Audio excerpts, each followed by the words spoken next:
Welcome back to K&L Farms, and I had a subscriber that left me a message or asked a question. It was actually a two-part question, and it was around what were you thinking when you installed the generator, this whole house generator, which I'll explain in a minute, and why did you do it? And I pondered for a considerable length of time. The first part is I'm not the brightest bulb in the bunch, and for somebody to ask me what I was thinking surprised me. And number two is I can't remember what I had for dinner last night.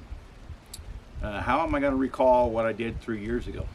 So it took me a while to come up with the video, and the video finally, our subject matter finally came out. Well, I do recall why I put the generator up. It's going to be surprising, and I do recall at least two of the subject matters that were important when I did the generator.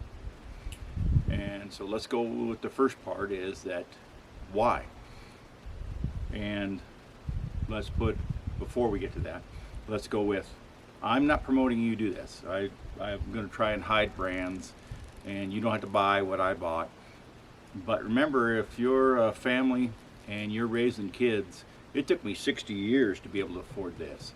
And there was a strong justification behind doing it, but I couldn't afford it. If I was, still back 20s when I'm raising kids, I can't afford this. Everything you're going to see in this video is very expensive, and I'm not promoting you do that. I'm just trying to explain my thought processes around it. Okay, so I was pressured for, let's say, 5 years for an off-grid, a grid down situation generator, and I couldn't justify it. The cost of the power, the tank, which you can see behind me, the generator, the switch panel, couldn't justify it. So I think it was 3 years ago, major fire happened in California, and the fire happened in California, big fire, and so it goes back and they trace it back. It was a utility company. Utility company got sued, an astronomical amount of money, more money than I can count on my fingers and toes, a big amount of money. So, okay, well, sorry, but that happened. Oregon, 2 years ago, big fire, utility company became the people that got sued. They got the deepest pockets, they got sued. They're liable for the California fire, they're liable for the Oregon fire. Okay, down in Hawaii, it's going to come to pass. It was a utility company. So if it hasn't come, but I've heard rumors that it has come, I'm in a fire danger. I'm on a timber lot. You've seen on my channel. I'm in a fire danger situation. A little wind comes up, and the utility company, to safeguard, drops out power. I'm on a well. I'm on a homestead. I'm on a well. Major fire condition. Guess what happens? I can't run the well to put up sprinklers on top of the house to fight fire in any way.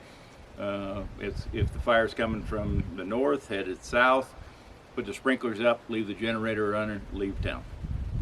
Because I'm big on if it comes to life, leave town. You can rebuild the buildings, but at least I would have some safeguard. But with the utility company down prior to my generator, I don't have the ability to even fight a grass fire because they've shut the power down. That was the justification behind putting this generator in. The reason that I finally concluded and bit the bullet, spent a lot of money, and that which I could afford when I did it 3 years ago, and put the generator in. Generator is primarily my first stage of fire prevention on my homestead. So let's go into the two things that I had to consider when I put the generator in, excluding the finances. We've already talked about that. Okay, so major threat with the generator, my standalone generator, is a meter 400 amp box I put in years ago, standalone. This is for the house, standalone. standalone switch panel for the house. So the major thing is say you have a generator hooked up like I do, and the grid goes down. Grid goes down if you don't have a switch leg in here that isolates the grid. Then you have the potential of hurting a utility person, PUD man, whatever you want to call them. So it was very important, and they put a lot of effort into. You need to have a system that isolates you from the grid when the generator comes on. So I paid for this whole house. It's got an auto switch in it, which if you're interested, leave in the comments below and I will show you how I hooked that up. This is permitted. This is legal, permitted. How I hooked this up in order for that generator to take place. And this switches from on-grid to off-grid from the meter. The meter tells this switch when to switch off, and the purpose is, again, okay, so right now, PUD man, he gets on a pole, he knows it's live. Say he has a break. He's got a break, and his power source coming to him, there's a break. He knows it's live coming to him, but you don't want to back charge what's broke. You don't want him to grab the other end of that line and it be hot and him not know it. So in my condition, the way I built it is, this switch switches me off the grid onto the house. And I'll explain that in just a minute. Off the grid and just on the house, and will not backfeed onto the grid. It's got a computer in it that gets charged from the generator system. It's tied to the generator system, which I did all of this. And I guess you go with another subject is, I've heard my share of people, popular, Homestead, well, I did that. Come to find out, yeah, they signed a friggin' check to pay the contractor in order to do that. That is not the condition you will see on my channel. I did that. So, in any case, be aware, one of the subjects is make sure you isolate from the grid when your generator starts. And there was a lot of effort involved in just this box. None of this behind you see, just this box right here.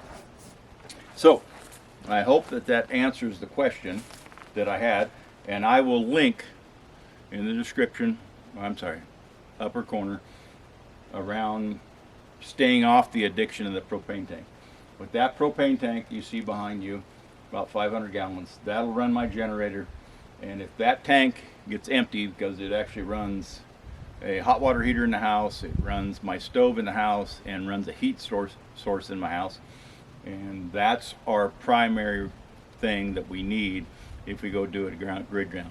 Now remember, on that video I'm going to show you, it shows you the house is good for days or weeks, and I'm making allowances. You'll see on the channel on the very end of this video, you'll see me making allowances for if we're longer than weeks. And that was kind of the deal around the generator, and I appreciate the fact that a subscriber actually asked a question around the generator, and that was my thought process when I put the generator in. And thank you, and have a good day.